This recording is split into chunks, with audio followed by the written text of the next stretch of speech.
Hello again, everybody. This is Craig Evans of Autism Hangout, and thank you for tuning into this edition of the Ask Dr. Tony Show, where Dr. Tony Atwood answers your questions about autism and Aspergers. Hello again, Dr. T. It's awful good to see you. Hello, Craig, and also all the viewers of Ask Dr. Tony. Yes. Well, this particular month for this edition, we've had over 40 submissions, which is amazing, and I so appreciate that. Many of them fall into similar categories, so we can't get to all of them individually, but we'll try to group them together and cover as many as possible. And to start this off, almost always the most questions are about how do I get accurately diagnosed for autism? They come from two groups of people. They come from the parents looking about their children, and they come from adults looking to get diagnosed themselves.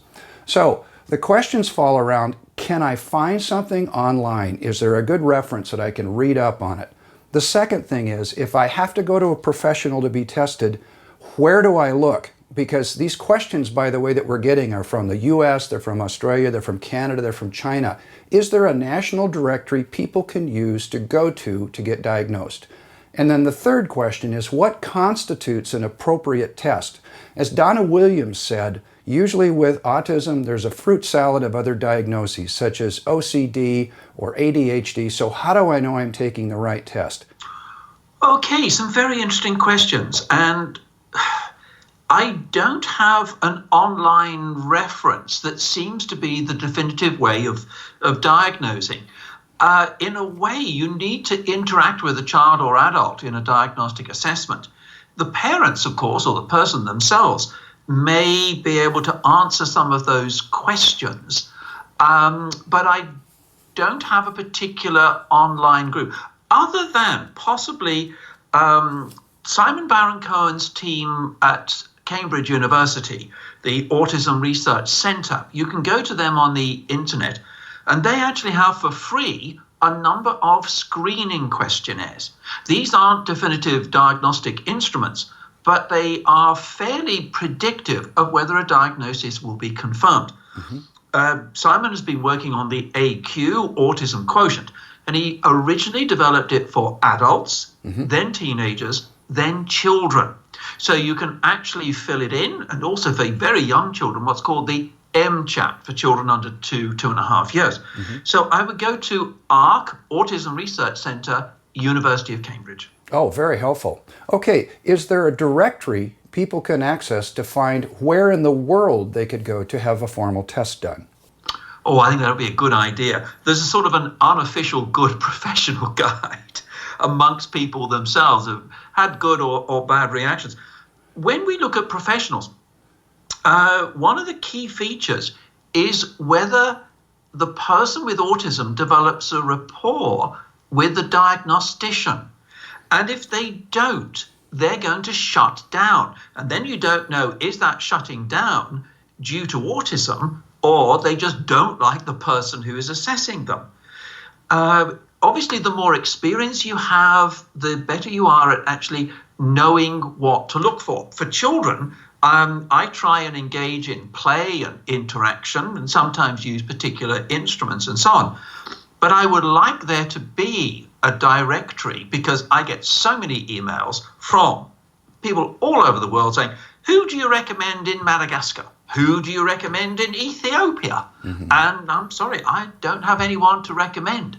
Okay. And then the third part of this question is, what does a formal test look like? What's involved in it? Are there different varieties of tests? Can somebody be prepared for some of the questions they're actually going to be asked? The diagnostic criteria are in DSM-5, Diagnostical and Statistical Manual. You may be able to get that online and actually look at the diagnostic criteria to get some idea of the areas that are going to be explored on a diagnostic assessment.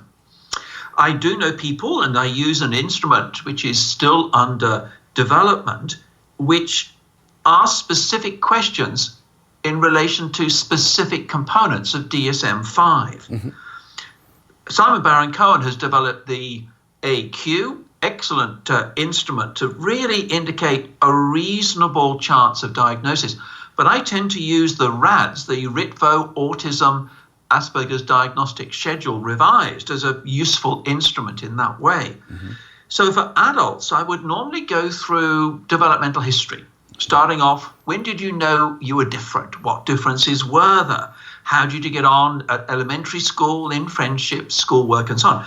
So I walk through with the person their developmental history, how they consider themselves different to other people, and the challenges they face in daily life. Now, throughout that process, I'm getting an assessment of nonverbal communication, understanding reciprocity in the interaction, and really getting a lot of information. And I suppose in my mind, I have literally thousands upon thousands of people who have had a confirmed diagnosis. So I'm looking for patterns and consistency. Mm-hmm. And if you have an experienced professional, they do this very quickly. Mm-hmm. Sometimes for me, it's just a matter of minutes. For some, it is much longer because I've got to disentangle. Is it depression, PTSD? Are there other things going on here? Mm-hmm. Those are the tricky ones, mm-hmm. and the girls and women. Mm-hmm. So it can range from, yep, I know it's 5 minutes, there we are, but I've got to do the formal process, mm-hmm. to those that will take 2 or 3 hours before I'm sure. Wow. All right, and then there's another question. This is specific. Is there an age that is best to have the test begin? And is there an age at which nobody has to take it anymore? Can autism be tested for throughout somebody's life? Another good question. I think the features are there for Asperger's syndrome in the preschool years, but we're not really that accurate in diagnosing it. If you know what to look for, you can see the very subtle differences, but you really need someone who knows about typical development and the slight changes, especially in the girls, that may occur. Mm-hmm.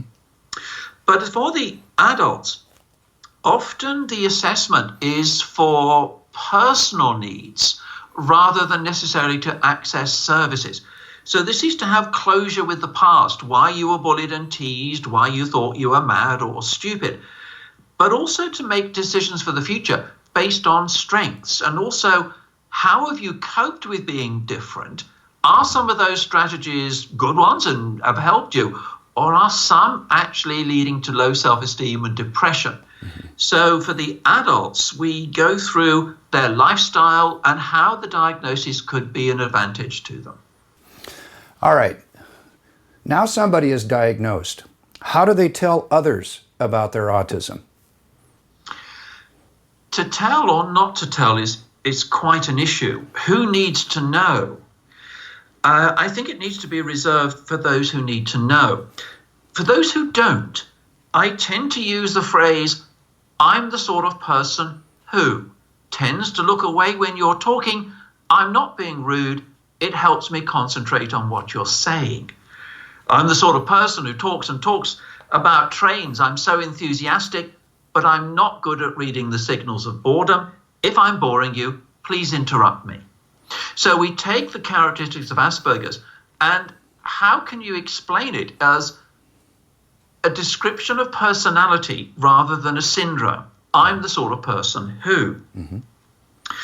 But the difficulty is if you tell others, will they keep that information confidential if it needs to be confidential? Once it's out, then you have no idea where it's going to go and who's going to take advantage of that. Mm-hmm. I think it's really a question of trust. There may be certain people who could need to know for a purpose. For example, if the person with Asperger's is at risk of losing their job because of the characteristics of Asperger's, then they need to tell their employer. Mm-hmm. If there are issues for an adult in the relationship that could be causing friction or possible separation, then it's important that the partner knows. Mm. But if it's to neighbors or colleagues at work, I would be cautious. I think only those who need to know until you trust them. Okay, words of wisdom. All right, now, if I suspect somebody is on the autism spectrum or has Asperger's because of certain characteristics, how do I go about telling them that I suspect they have this condition? Is that something I should do? Oh, well, I would not recommend just going up to the person and saying, wait, you've got Asperger's syndrome, and then walk away. I think that would be highly inappropriate. I think what you might do is provide some information and then leave time to process that information. So you may say, oh, I've just noticed something on the internet on a condition called Aspergers syndrome. Have you heard about it? No. Okay. Well, here's a description of it. Let me know what you think tomorrow or next week or later in the day. Because if you just go straight in, I think this is you, the reaction may be very negative and you want it to be positive. If they say, fascinating, yeah, I think this is me, well, let's explore it together. Let's see if we can find more information, because this may explain so many aspects of your past, but your current situation and for the future. So let's explore it together. Very helpful. This is another question along the lines of, should I tell somebody? For several years, I suspected that my daughter, age 12, might be an Asperger's girl. And I accepted her for her differences because they were more strengths than weaknesses. However, things started to get tough at school, and the school asked us to have her assessed. The assessment process was absolutely devastating for both my daughter and me. The tests and interviews seemed random, and the questions scared her, questions such as, "What's wrong with me?" or "Why would they think I'd want to hurt animals?" She became so fearful of being autistic that when the diagnosis came back, and it was ASD, mild to moderate, I couldn't tell her. I just said that the tests have helped us understand the way that you think a little better. She's extremely resistant to any type of workshops or therapy, and she refuses to go anywhere near a psychologist after the testing process was completed. My question to you is, am I doing the wrong thing in not telling her about her diagnosis? Oh dear, what a shame there was such a bad reaction to the person doing the diagnostic assessment. What it means is she's now scared of going to such people. And I quite understand that her mother is unsure whether to confirm the diagnosis. My view is I trust mother's judgment there. And if she feels that information would be catastrophic for her daughter, I would leave it be for the moment. But also there's another issue, that her daughter is 12 years old. And I find explaining or confirming the diagnosis with those in adolescence, really, may resist the diagnosis because they don't want to appear different. It's not that they disagree with the diagnosis necessarily, they just are desperate to fit in and know what can happen if they have a disorder. There can be rejection, humiliation, bullying and teasing. So sometimes it's fear of the peer group reaction and wanting to be like everyone else that leads the person to reject the diagnosis. Now, I think certain people need to know, the school need to know, but it's then kept as confidential information until mum recognizes that there's the right time to explain it. And that may well be further down the track by several years. So at this stage, leave it be. Very good. This question is about getting other family members to accept ASD behaviors. My 17-year-old son was diagnosed with autism. Recently, my husband pointed out to me that he is gaining weight, and he put the blame on me for buying too much food or setting out too much food, and then letting my son serve himself at meals. I told my husband that we have to approach this matter delicately because of my son's tendency to become obsessed with things. I know there's a real danger of him developing an eating disorder because something similar happened about 2 years ago, but thankfully it resolved itself without any intervention. I told my husband that I'd rather have our son chunky and happy than starving himself to death. Am I wrong in this thinking? I think in that description there's a key word, happy. And it may well be that this person at 17 has few pleasures in life. And one of those pleasures is the enjoyment of food. And the trouble is, of course, if you are eating too much and you increase weight, it has all sorts of medical and psychological issues. So I would suspect that in his life there are few pleasures, and I would focus very much on broadening his pleasure experiences away from food and possibly internet games into other areas of pleasure and happiness. but also working on what we call the concept of self. Who am I? And in a way to be aware of his physique as a way of portraying who he is to other people, and to have a degree of self-confidence and resilience rather than to have comfort food, probably because of low self-esteem. Now, if you're going to work on this problem, there needs to be an issue of logic. And the logic needs to come from someone with expertise and credibility. Someone like a physician needs to talk to him about the long-term consequences. Now, at 17, he probably thinks he's immortal, but it's how it's going to affect his life from week to week or month to month, because that slovenly approach with excessive weight is going to affect his thinking abilities, his ability to move, enjoy aspects of life, etc. So for parents to work on this, they need logic of they're not being mean to him. But the key thing is happiness. He needs other sources of happiness. Mm-hmm. This next question also has to do with accepting ASD behaviors. In this case, it's motor mannerisms.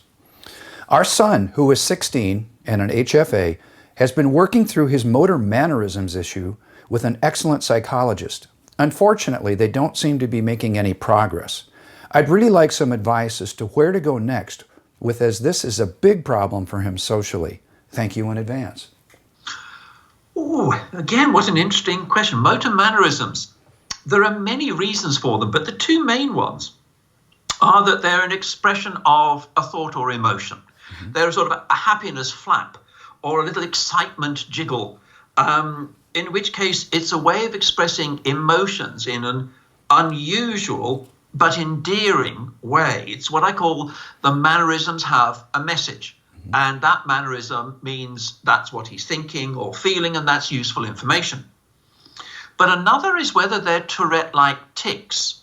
And these are involuntary actions. And when you have these, the problem is, as they are subconscious actions, behavioral approaches of rewards and consequences and so on won't work because the person is not thinking before they do them. They just happen. Mm-hmm. And if he's 16, it is quite possible that within the next 2 or 3 years, these could well disappear almost completely. Mm-hmm. However, if they're involuntary mannerisms, it's going to be very difficult for him to inhibit them. Sometimes what you can do is say to the person in a particular situation, it's like asking them to hold their breath underwater, not to do it. But it's going to be very hard for them to do that. They may suppress them for a while, but then behind closed doors, in the toilet or wherever, they may do those mannerisms. But that creates so much stress. Again, I would use the approach of explaining what you have and say to people that know you, I have these little mannerisms. They're just something I do all of a sudden. They're not significant, but let's carry on with the conversation. Mm-hmm. Sometimes these mannerisms lead to bullying, which is the next question. Why do people find it so easy to bully people on the spectrum? People bully someone who's different. And someone with autism and Aspergers is different by definition. And if you don't understand and value that person, then you can have fun bullying and teasing them. I find that psychologically what's far worse, though, is actually rejection and humiliation. Because at 16, and he's building his self-esteem and concept of self, that can be devastating. Mm-hmm.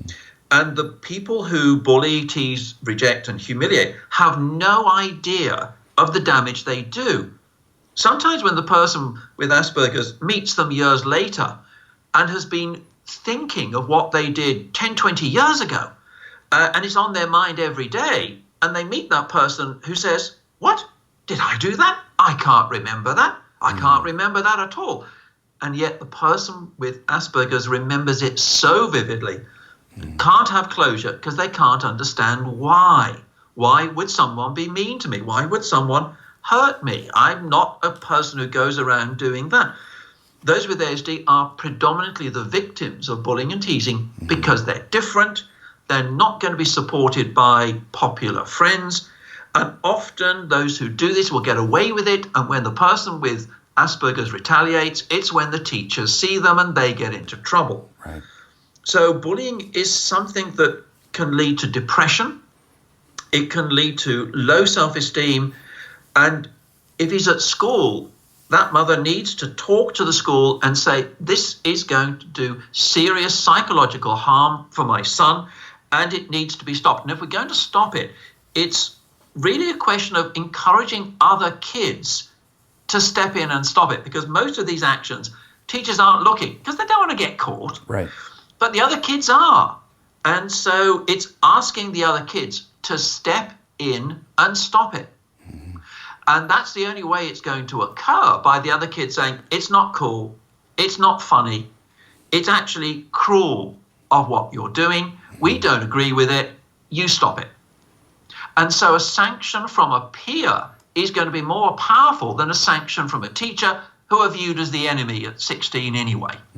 So it's got to be usually the kids who are sports guys, because they're the gods, and get them to basically say, we don't accept it, zero tolerance, and they're the ones who are likely to stop it. Peer pressure. The next question is about meltdowns and angry behavior. My 6-year-old son has ASD, and I'd like to know how to deal with his meltdowns and his angry behavior toward his little sister. Oh, well, we could work on that for about a couple of hours, I think. Okay, first of all, a meltdown at 6. Yes, he's still going to be very developmentally young, so it is an extreme of explosion that is upsetting. But I'm going to go through two things here. First of all, how the parents can react when he has a meltdown. It's very important, as much as they can, to remain calm themselves, because if they become agitated, they're going to add fuel to the fire. Point number one. Point number two is a wonderful suggestion by Sue Larkey. It's great, and I've adopted it. And that is, when you're driving, you possibly will use a GPS to give you directions of where to go. And if you're driving with your partner and it says, at the next junction, turn left, and you're busy, you're distracted, and you go straight over the junction. Now, your partner goes, what the devil do you think you're doing? We're going to be late. You shouldn't be driving, and has a meltdown. But you notice that the GPS just says, at the next junction, turn left. Key points. It does not tell you what you did wrong. It tells you how to repair the situation in a calm voice. It does not say, what the devil do you think you're doing? I told you to turn left. You're obviously a woman driver because you don't know your left from your right. And why did you buy this expensive car when you're not going to use the technology that people have spent so much money developing? It won't do that, okay? Now, the next thing is, when he's calmed down, you need to do a bit of an autopsy and find out, okay, in a non-judgmental way, how did it begin, what happened, etc. And then go through with a 6-year-old and say, is there another way you could manage that? You could come to me, you could walk away, you could, right. What I want to do now is I'm going to replay it. I want you to be with your sister. I want you to play that game together. But this time, when she does that, I want you to try this new way. Because otherwise, it's relying on auditory memory of what to do, spoken instructions. And in the heat of the moment, can't retrieve it. But if they've actually done it and it's worked, they've now got auditory, visual, kinesthetic memory, and it worked. Mm-hmm. So they're more likely to use the new strategy. Mm-hmm. Now, with the sister, she needs some help in how to cope with him, not to provoke him, how to manage the situation, seek parental help. But we need to find out a lot more of what is it about the 6-year-old sister that really bugs him, and for the sister to learn new strategies. So all three need new strategies. This is another question relative to meltdowns. This person wants to know if there's a correlation between sensory-seeking behavior and self-harm. Here's the question. I'm wondering if this is premeditated. Here's what happens to me. I feel like I get a sort of pressure building up inside of me that leads me to be quite sensory-seeking. I may listen to painfully loud music despite being quite sensitive to sounds normally. The pressure buildup can also lead me to bite or squeeze myself or feel hunger in a painful sort of way. Ultimately, the pressure feelings culminate in self-harm with sharp objects. Is self-harm related to autism and sensory issues? And is there a solution? Self-harm in ASD occurs for a number of reasons. One is just being described, a build-up of tension over time and a meltdown when it seems that you can only have closure when you've done something quite dramatic. And it's a build-up over time and it releases that pressure and you get it over and done with. The problem is, in psychological terms, it's self-reinforcing. It's what we call negative reinforcement. It ends in unpleasant feelings like Tylenol and a headache. So you have the buildup of tension, you have the explosion, now I'm okay. So you're more likely to use that strategy again because it gives you the feel good again factor.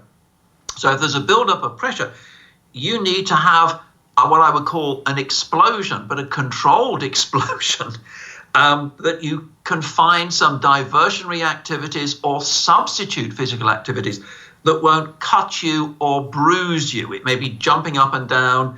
It can be all sorts of things, and talk with someone about what you can do to get it out your system, cleanse the system of the despair, but in a way that's not going to cause damage. Now, there's another two factors in self-harm, or another three, really. One that I'm exploring more and more, and that is the self-harm is calming. And so when I ask someone with Aspergers who have cut their wrists, for example, and I say, when you cut your wrists, what was the feeling? And it's not pain. It actually helps me relax. It calms me down. That's of concern because it then becomes almost an obsession or compulsion to do that to reduce anxiety and stress. It's calming, not painful. Another reason is actually to create pain, a physical pain, to block emotional pain. Another reason is self-hatred of really, I hate myself, I can't control my mind, my body, my reactions, my life. I am in absolute despair. I hate myself, I hate myself, as an expression of depression and a depression attack. So those are the four reasons we explore when self-injury occurs in Asperger's. Right. The next question has to do with finding a job and socializing. Hi, Dr. Tony. My name is Dawn, and I'm a mother of an adult, 18-year-old high-functioning autistic son. I'm trying to find out what job programs might best fit him. He did a 6-week work program with a company. He loves waking up and going to work and earning a paycheck, but now that is over. And my son also has issues with social skills. He can follow directions, but if he's doing something wrong and he's called out on it, he thinks that person is criticizing him. Also, is there a group that could help him socialize and maybe find a friend? This person didn't say where they're from, but I'm assuming this is a universal thing across the entire globe. So, do you know of job programs in different parts of the world and social groups? What a good question. And how fortunate that I'm now working on that. And in fact, with, again, Michelle Garnett, we've been working with Jay Hobbs, the three of us, on a program called Thriving at Work. And it's a 5-session downloadable program which involves video recordings of Michelle and I, a workbook to go through, all sorts of background information and so on.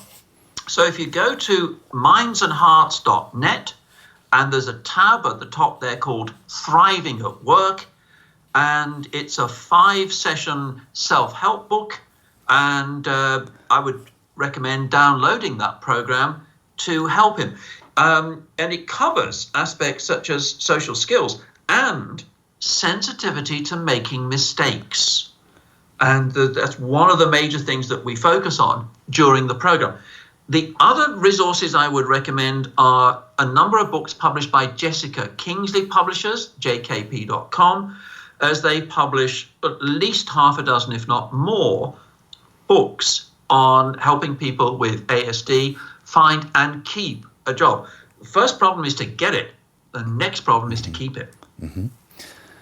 This one is entitled Socially Isolated, Anxiety and Depression, and Are There Any CBT Psychologist Experts? My 22-year-old was diagnosed with high-functioning Asperger's 2 years ago. She's very talented artistically and is a writer, but is socially isolated and lives with anxiety and depression. She has seen several psychologists here in Washington in the United States, but none focus on CBT that is actually helpful to her. Can you make any recommendations for us here in the West? Okay, this is an issue of my knowledge of geography, but my knowledge of Washington State is it's not too far from Oregon. And I have a friend and colleague there, Karen McKibben. She's British trained. She's actually written a book on women with Asperger's syndrome. Now, I would recommend contacting Karen McKibben. She has her own clinic in, I think, Portland, Oregon. So I would strongly recommend contacting Karen, who may be able to help or know somebody in Washington State who could help her daughter. Excellent. This question has to do with teaching good and bad from people. Dear Dr. Atwood, I have a friend who has a 9-year-old son who's an Aspie. He will do anything anyone asks of him, regardless of the consequences. Mom cannot, despite her best efforts, get him to understand that there are people in the world who will have malevolent intentions toward him. What can his mom do to be successful in giving him the gullibility talk before he has to learn that lesson the hard way? Two things here. One, he needs a guardian amongst his peer group, someone who is streetwise, positive, 9 years old, going to grow up to be a good guy. Mm-hmm. And they need to be briefed that your son is vulnerable, gullible, delightful, but he's an easy target. And say to the one or two kids, boys or girls, doesn't matter, you are good at spotting the predators. You know who they are. They're like sharks circling a victim. Mm-hmm. So when you see them circling, could you just step in and say, oi, or just stand next to him at the time so that you can listen in to what they're saying and say to your son, sometimes X will want to be with you just to check if they're good guys or not. Now, the next thing for her son, he's 9. What I'd be working on is describing personalities as animals. Okay, I'd ask him, if you're an animal, what would you be? For many with Asperger's, it's either a bird or a dog is a common one. But okay, who do you know who's a friendly dog? Who do you know is a cat? They want to be with you, but then they tend to wander off. Who do you know? And we go through animals as a description of personality. But who do you know who's a snake or a spider that could be dangerous? Or who do you know who's a wolf in sheep's clothing? So it's going through animals as a metaphor for personality. Mm-hmm. And I would go through a range of words that describe personality types with our young children. He's 9. I think we would use sometimes a bit of drama activities of just telling what can be the signs of asking you to do something that you think might be not so good, and then rehearsing what to say. Are you being friendly or not friendly? I want to check that out first. I'm not sure. So if you have any thoughts that this may be something you feel uncomfortable about, check it out with someone else. That's a smart thing to do. I love the animal metaphors. That's so helpful. This is a question from a math student. Dear Professor Atwood, I'm 20 years old, a university math student who is struggling to figure out group work. I'm trying to suppress my controlling nature, but by doing this, it's caused me to be very anxious and worried about the group project 24/7. I recently had a public meltdown in front of my group. They don't know about my autism. How can I be a good group member, but also be less anxious about the work? What should I do? Important for me was that they don't know about the autism, and I'm afraid I think they do need to. You have a choice. You can use the A word and say, I have autism, which means that I have a different way of thinking, perceiving, relating, and learning. And interestingly, many famous mathematicians have characteristics of ASD. And what is mathematics? It's the study of patterns. And people with autism have been studying patterns for all their life, including social patterns.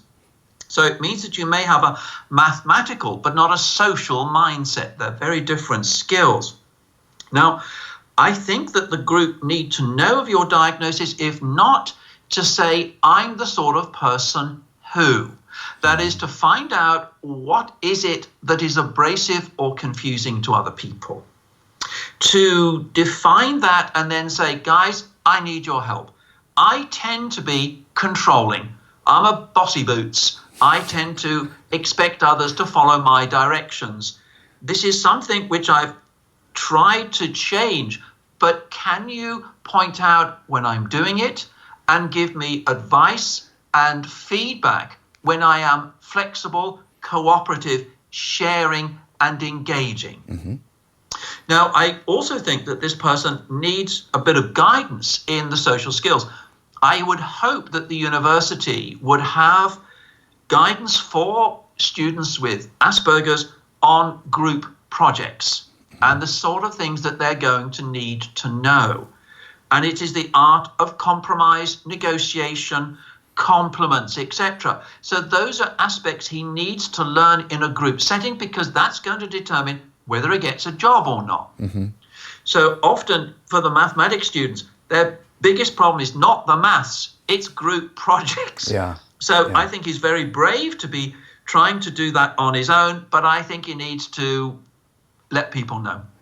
Let them help. Is it possible that some problems get worse with age, the older the person with ASD gets? I find more alone time is now needed for recovery, and I'm experiencing feelings and emotions no longer in just shades of gray. It seems now I'm only getting along well with all sorts of animals. It seems I no longer have an ability to get along with humans. Oh, what an interesting question. Two components to that. As you age, the one part of the brain that seems to go first is the frontal lobes, the thinking and planning part of the brain. And that's the part of the brain that those with Asperger's need to process social information, to plan what to do socially, to read the information. It's an intellectual exercise, not an intuitive exercise. So as the aging process leads to frontal lobe decay, then there will be less ability to socialize without being exhausted, and finding your capacity intellectually and concentration is less, and you may steer towards familiar areas of, should we say, not too stressful for you. But there's another component, and that is I'm actually supervising a PhD student, and she's doing her research on aging. And she's been interviewing many people with Asperger's and their partners. And there seems to be a higher than expected reaction in aging of becoming more calm, accepting, and some of the Aspie features diminishing in the latter stages of life. And I was not expecting this, but what is overwhelming in the research is the sense of maturity that occurs may actually be a softening of some features. So whether this is psychological maturing or frontal lobe issues is what we'll be looking at. The next question has to do with living with pain. My 31-year-old stepson has been diagnosed with Aspergers in the last few years. He also suffers from chronic pain. My partner and I need some tools to help him cope as he catastrophizes the pain, and he suffers from anxiety and depression. He's unable to work or socialize, and we want to try to help him understand what the doctors are telling him. I think here the anxiety will be probably amplifying the pain. The two go together. And it's also the anticipation of pain occurring will make him more anxious, and the more anxious he is, the more pain he will perceive. I would look at a number of things in his situation. One is obviously to try and reduce the anxiety. The other is he may need to learn to relax. And that can be through yoga, meditation. Meditation and yoga is moga. A whole range of things that will help him to be calmer, because when he's calmer and more relaxed, he may be more able to cope with the discomfort and pain. But I have had some success, strangely enough, in referrals to hypnotherapists who have specialized in pain management for dentistry and childbirth, for example. And if you have a hypnotherapist who seems to have an understanding of autism, they may be able to help that person cope with pain through hypnosis. This young person is saying, it drives me nuts that my mother is always saying, answer the question, and I think I am. I'm so frustrated and upset, I just can't stand it anymore. What does she want from me? Then I get asked, how are you feeling? And why do you do that? What am I supposed to do? Because I don't have a clue. Oh, I like this one. How are you feeling? Why do I do that? I don't know. How are you feeling? I don't know. This actually perfectly describes an ASD characteristic. That is converting thought and emotion to speech. Why did you do that? I don't know. What are you feeling now? I don't know. And it's a difficulty converting thought and emotion to speech. However, I have found that those with ASD can be incredibly eloquent in describing their thoughts and feelings by anything else than look at me and tell me. It can be send me an email, write me a story, find a piece of music that describes your thoughts and feelings, find a scene in Star Wars or Star Trek, your favorite movies, that describe your thoughts and feelings. Go to Google Images, type in what you think is the feeling, choose an image that represents the feeling. So we use anything else but look at me and tell me. This is not being difficult, and the parents need to know it's a genuine difficulty converting thought and emotion to speech. And he needs encouragement to give him processing time or an alternative means of communication than looking at me and put it in words. So helpful. How do I get people to listen to me? I'm 36 now, and I'm finding out there's no help for someone my age with my issues. I see everything like a picture of colors and shapes, and sounds are so overwhelming. It's so bad I start having panic attacks as soon as I go outside. I never could keep a job or a relationship, and I blank out multiple times a day, and I get tired. And no one has figured out the pain in my legs that is bad enough that I can't walk upstairs. I also have food issues and energy problems. I used to make sounds and rock in a corner. I've been told to get over it, you can look fine, or why can't you just be like this person? How can someone my age finally get help, or at least listened to? I think it's to be listened to and understood and appreciated of what you're going through. When neurotypicals don't understand, their view is just don't think about it, just move on. You know, you'll get over it because they've never experienced it. What this person is describing is sensory overload, stress in many ways. And stress can also lead to a breakdown of the immune system and general health. What is needed here is a physician who is experienced in ASD to give some sort of guidance over what is reasonable for that person and for people to, as they say, to listen to them, because this is a cry for help. It's not indolence, it's not laziness, it's not, oh, well, if you just stop thinking about it or distract yourself with something else. I wish it was that simple. If it was that simple, they'd have done it years ago. Mm-hmm. So the person really needs some degree of understanding and encouragement as much as possible to cope with the stress, but also significantly reduce the stress in their life, and a very good physical workup to find out, is there something going on in the autoimmune disorders in particular? Mm-hmm. The next is, how do I deal with disturbing, intrusive thoughts? I have PTSD from finding my husband after he killed himself. I cannot manage the intrusive pictures of what I saw out of my mind. It's getting worse and causing more and more disruption in my life. None of my usual coping skills are working. How can I help myself? This is a new area for research. This is PTSD and ASD. And unfortunately, many people with ASD have suffered trauma in some way, either malicious trauma from others, or you've happened to witness something that was traumatic. There are people who specialize in PTSD, but they may or may not know about autism spectrum disorders. And what we're looking for is trying to develop professionals with expertise in both areas. I met someone in Australia recently who is specializing in this area with some degree of success. So I'm not an expert in PTSD, but I do know that whatever strategies are used need to be modified for the ASD mindset.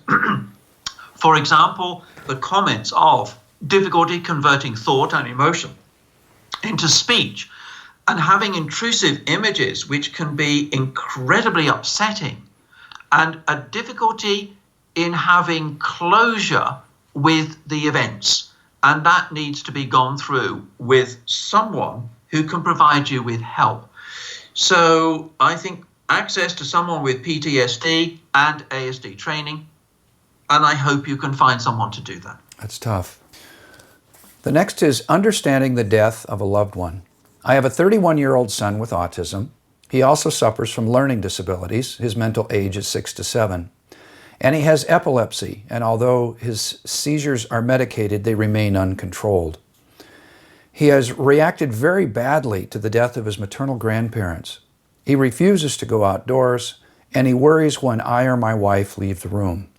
He's also losing any interest in life.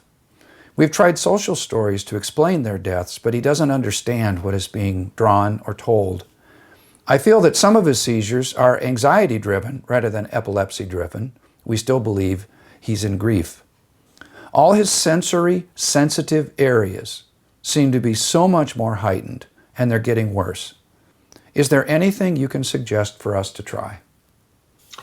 Okay, first of all, in autism and Aspergers, the grief reaction is going to be different and unconventional. What it means is that neurotypicals can sometimes work through their grief faster by sharing the feelings, crying together, talking about that loved one, and that group therapy of shared grief allows you to move through it much faster. Now, what I do find for those with ASD is the grief leads to an increase in ASD features, whatever they may be for that individual. It's their way of coping, greater social withdrawal, engagement in the special interest, and so on. So it's going to take a long time to come to terms with that grief. But there's also that sense of loss, which can lead to almost a reactive depression and fear of losing other people.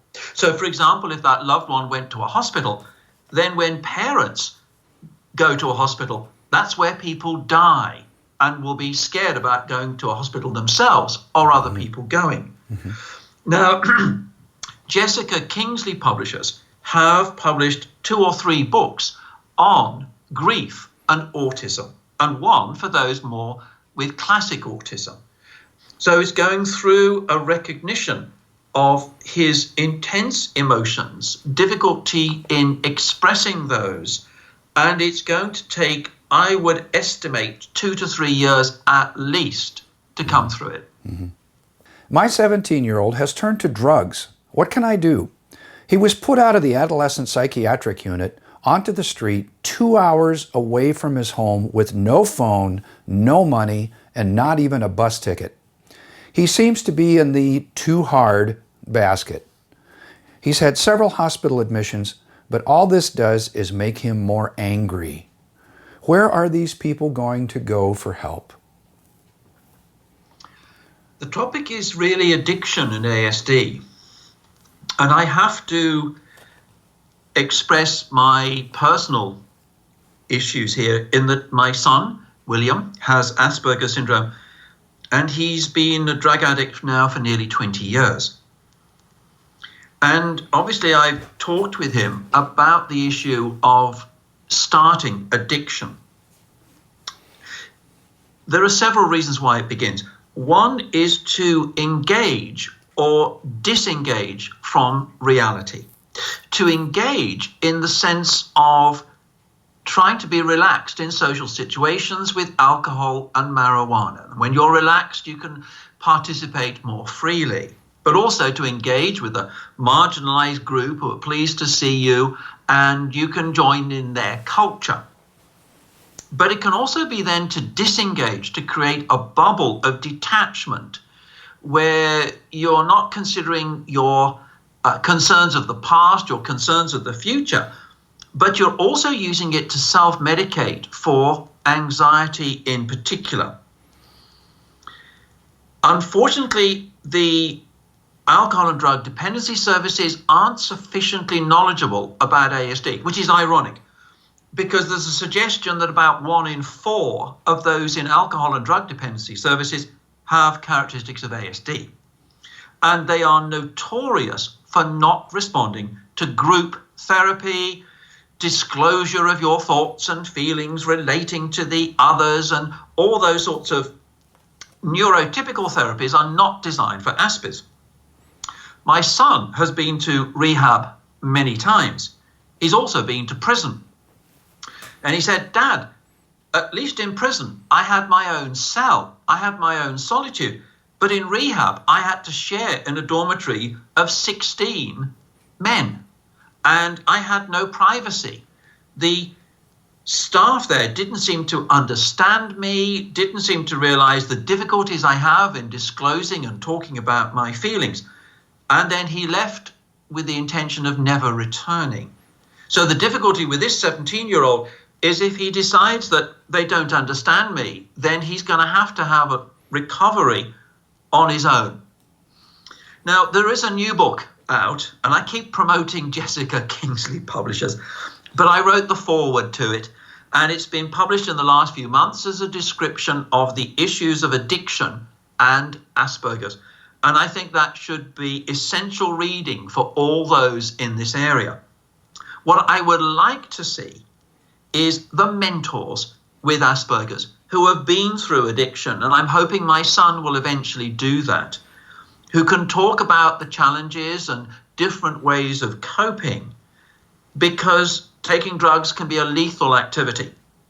And with our own son, he's been near to death many times. So as a parent, you are worried because in part you can't get through to them. But that's what they want, is no one to get through. It's isolation. So I, as a father, have not been able to get through to my son because there's a wall of intoxication with a variety of drugs. So I feel for this person that they're 17. My son's 35. You need to do something soon in terms of possibly finding a one-on-one therapy based on ASD. We're developing that as much as we can, but at this stage, I do not have anything other than the one book from Jessica Kingsley Publishers that may help. This is dealing with noises and acting normal because all of it takes energy. Hello, doctor. I'm an Aspie in my final year of medical school. Because I can sit in my room and read for hours without losing focus, I do well in exams. But I'm now working in ward, and I hear all these machines and people talking and breathing, And I have to remind myself to act normal in conversations. This takes a lot of energy. Sometimes I sleep 12 hours just to be able to get out of it again. Do you have any advice? I'm assuming that this person, as a medical student, has not broadcast that they have Asperger's. But what they may do is say that they have a condition called hyperacusis. That means an extraordinary sensitive hearing. And people will go, hyperacusis? What's that? That means I can literally hear a pin drop. And when it is a noise that for you is tolerable, for me, it's excruciating because I have very sensitive hearing. So I think it's one of those situations you can take a fragment of ASD and use a term for that, hyperacusis, and as a medical person explain what that is, but say in my daily life, I can't inhibit it. Just continuously listening to it, I don't habituate, I have a startle reaction every time. But this means that sometimes I am overwhelmed by too much noise and I need to take a silent break. Mm-hmm. And that may be quite understandable for the ward staff, nurses, patients, etc., of saying, I'm overwhelmed with the noise, I'm just going to take a break for a few moments because I need to be able to, shall we say, recalibrate my hearing system. Mm-hmm. This question is from somebody in New Zealand that's quite close to you. I live in New Zealand. How can I get an appointment to come and see you in person? I'm 53, self-diagnosed 3 or so years ago, and I'm coming to terms with my current and past life. Do you take personal appointments from people? Well, what I do on a Wednesday with my friend and colleague, Dr. Michelle Garnett, at the Minds and Hearts Clinic in Brisbane, we actually do diagnostic assessments for difficult diagnoses. And we spend the morning with one person and the afternoon with another. So New Zealand isn't too far away. So I would recommend they go to the webpage mindsandhearts.net and check the clinic on a Wednesday for Tony and Michelle to see if, well, now that I've said this, we're going to be inundated with referrals. But that's the one way you can do that. You'll have to come to Brisbane. Just out of curiosity, are you training other psychologists and psychiatrists to do testing yourself? All the time. There nearly is always someone sitting in. Whenever I do a clinic, it is very rare for me to do a clinic session on my own. Mm. I train clinical students, colleagues sit in, and sometimes people from abroad who come along to have a look. So it is rare for me to be on my own. There is nearly always someone sitting in, taking copious notes and being exhausted by the whole process. Yeah. Dr. Tony, that's all the questions that we have for this particular session. Thank you for, as always, thank you for your thoughtful answers. And I look forward to a next group of questions so we can do this again in maybe 2 months or so. I'm looking forward to it. Some great questions. Keep them coming in. And thank you, folks. Please continue to submit your questions at autismhangout.com. Thank you.